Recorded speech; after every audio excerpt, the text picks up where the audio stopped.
तक अमेरिका का एक प्रेसिडेंट भी इस रूल को तोड़ नहीं सका और इसके साथ ही दुनिया का सबसे बेहतरीन मेरिट का सिस्टम बना, जिसकी वजह से आहिस्ता आहिस्ता अमेरिका की इकोनॉमी पूरी दुनिया में सबसे तेजी से आगे बढ़ने लगी। मतलब सिर्फ कुछ ही सालों में अमेरिका की कॉटन इंडस्ट्री 1000% इंक्रीज हुई।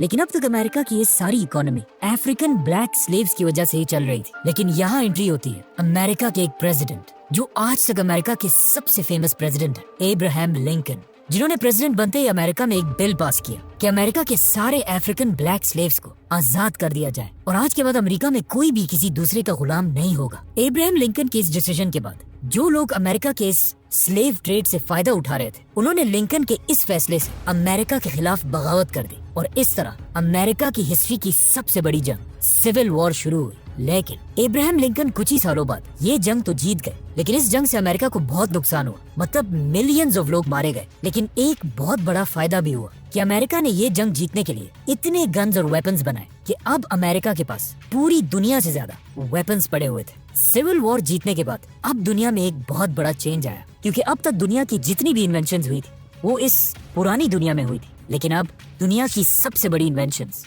अमेरिका में होने लगी। टेलीफोन, सीविंग मशीन, इलेक्ट्रिसिटी और दुनिया का पहला एयरप्लेन भी अमेरिका में बना। इन सारी इन्वेंशंस के साथ साथ अमेरिका में दुनिया के सबसे ज्यादा वेपन्स भी बनाए जाते थे। लेकिन अब भी इन सारी चीजों के बाद भी अमेरिका दुनिया में एक पावर तो थी, लेकिन एक सुपर पावर नहीं थी। सुपर पावर अब भी यूरोप के कंट्रीज, ब्रिटेन, फ्रांस और जर्मनी ही थे। तो अब अमेरिका को सुपर पावर बनने के लिए एक ऐसे इवेंट की जरूरत थी जिसमें ये सारे सुपर पावर्स खत्म हो जाए और सिर्फ अमेरिका ही बाकी रह जाए। और एग्जैक्टली ऐसा ही हुआ। ये सारी पुरानी सुपर पावर्स अचानक आपस में लड़ने लगी और इस तरह दुनिया की सबसे बड़ी जंग शुरू हुई, वर्ल्ड वॉर 1। वर्ल्ड वॉर 1 में एक तरफ दुनिया की सारी पुरानी सुपर पावर्स जब आपस में लड़ रही थी, तो अमेरिका इस जंग से बहुत दूर बिल्कुल आराम से ये सब कुछ देख रहा था। और ब्रिटिश एम्पायर की बहुत मिन्नतों के बाद भी वो इस जंग में आखिरी मिनट तक शामिल नहीं हुआ और पूरी जंग के दौरान अमेरिका इन सबको वेपन सप्लाई करता रहा।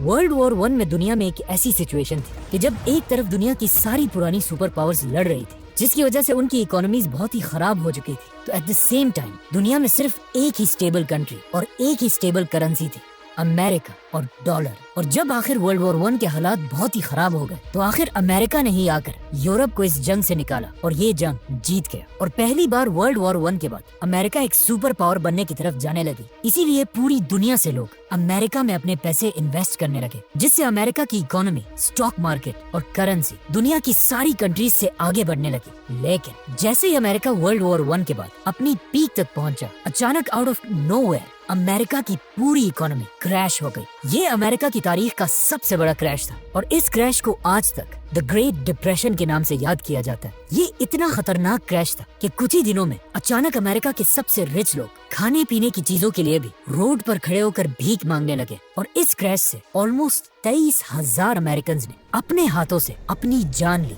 जिनमें से बहुत सारे लोगों ने अमेरिका के इन्हीं खूबसूरत बिल्डिंग से छलांग लगाई। अमेरिका की इसी तबाही का सबसे बड़ा फायदा यूरोप के एक नए यंग लीडर ने उठाया, जिसने पूरी दुनिया को बताया कि ये अमेरिका भी कोई इतनी बड़ी चीज नहीं है, तो हमें एक नए निजाम, एक नए सिस्टम की जरूरत है। और इस लीडर का नाम था एडोल्फ हिटलर।